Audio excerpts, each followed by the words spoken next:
Hi, ಯಾರಿಗೆಲ್ಲ ಕೂದಲು ಚೆನ್ನಾಗಿ ತಿಕ್ಕಾಗಿ ಬೆಳಿಬೇಕಂತ ಆಸೆ ಇದೆ ಅವರು ಇದನ್ನು ಟ್ರೈ ಮಾಡಿ ಒಂದ್ಸತಿ. ಏನಿಲ್ಲ, ಫಸ್ಟು ಸ್ವಲ್ಪ ಮೆಂತ್ಯನ ನೆನೆಹಾಕ್ಬಿಟ್ಟು ಆ ನೀರನ್ನ ಸ್ಟವ್ ಮೇಲೆ ಇಕ್ತೆ.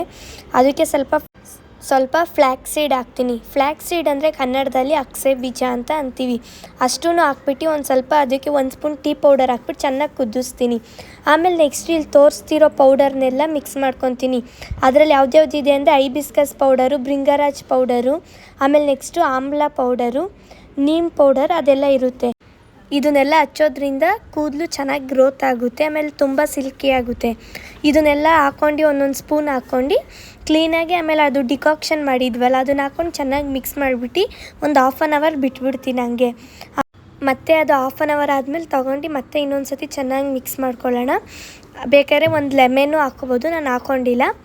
ಆಮೇಲೆ ಇದನ್ನು ನೆಕ್ಸ್ಟು ಎಲ್ಲ ಸ್ಕ್ಯಾಲ್ಪಿಗೆ, ರೂಟ್ಸಿಗೆ, ಆಮೇಲೆ ಕೂದಲಿಗೆ, ಆಮೇಲೆ ಕ್ಲೀನಾಗಿ ಫುಲ್ಲು ತಲೆಗೆಲ್ಲ ಹಚ್ಕೊಂಬಿಟ್ಟು 1 ಅವರ್ ಆರ್ 2 ಅವರ್ ಬಿಡಬೇಕು. ಇದು ನಾನು ಪೌಡರ್ ಯೂಸ್ ಮಾಡಿದ್ದೀನಲ್ಲ, ಅದು ಆ ಪ್ರಾಡಕ್ಟ್ ಬೇಕಂದರೆ ಕಮೆಂಟ್ ಬಾಕ್ಸಲ್ಲಿ ಕಮೆಂಟ್ ಮಾಡಿ. ನಾನು ಈ ಥರ ಅಪ್ಲೈ ಮಾಡ್ಕೊಂಡಿದ್ದೆ ಫುಲ್ಲು ಏರ್ಗೆ. ಆಮೇಲೆ ಒಂದು 2 ಅವರ್ಸ್ ಬಿಟ್ಬಿಟ್ಟು ತಣ್ಣೀರಲ್ಲಿ ವಾಶ್ ಮಾಡಬೇಕು. ಇಲ್ಲಾಂದರೆ ಬೆಚ್ಚಗಿರೋ ನೀರು, ತುಂಬ ಹಾಟ್ ವಾಟರಲ್ಲಿ ವಾಶ್ ಮಾಡಬಾರ್ದು. ಆಮೇಲೆ ಶಾಂಪೂ ಯೂಸ್ ಮಾಡಬಾರ್ದು, ಯಾಕಂದರೆ ನ್ಯಾಚುರಲ್ ಆಯಿಲ್ ಎಲ್ಲ ಹೊಲ್ಟೋಗುತ್ತೆ. ಅದಕ್ಕೋಸ್ಕರ ಹಂಗೆ ವಾಶ್ ಮಾಡ್ಕೊಬೇಕು. ಮತ್ತು ಅವತ್ತು ಹಾಕ್ಕೊಂಡಿರ್ತೀವಲ್ಲ ಅವತ್ತು ನೈಟು ಆಯಿಲ್ ಅಪ್ಲೈ ಮಾಡ್ಕೊಂಡು ಒಂದು ನೈಟ್ ಬಿಟ್ಬಿಟ್ಟು ಮಾರ್ನಿಂಗ್ ಎದ್ಬಿಟ್ಟು ಶಾಂಪೂ ಹಾಕ್ಕೊಂಡು ಸ್ನಾನ ಮಾಡ್ಕೊಬೋದು.